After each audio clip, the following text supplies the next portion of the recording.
Граѓаните и натаму се жалат од недостиг на огревно дрво. Тие се во паника бидејќи ниските температури се на прагот, а голем дел од нив се уште немаат набавено дрва.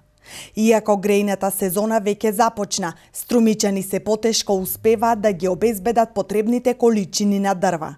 Велат уплатиле, а најмногу стравуваат од најавените ниски температури за следните денови. Нема. А имате уплатено се случи? Подпишаваме некој договор, ама чисто сум. Уште се чека. Супре ги таа мафијата крадат, а нивната мафија краде, дигнаа цента и таа. Чекаме. А дали имате склучено договор? Имаме. Да, кога го склучивте? Сина го склучуваше да не ви издаш. Не знам.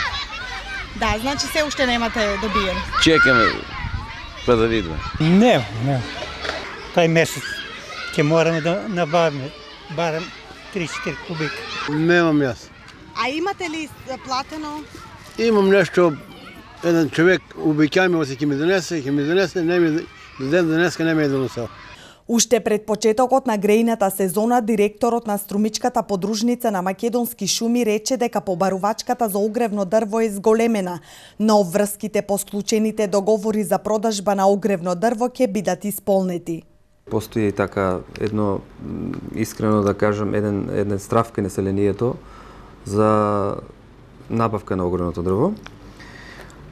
Оваа година, како и минатите, јавното предпријатие Беласица Струмица гарантира на сите оние кои што склучиле договори дека дрвата во текот на периодот до грејната сезона ќе бидат испорачани.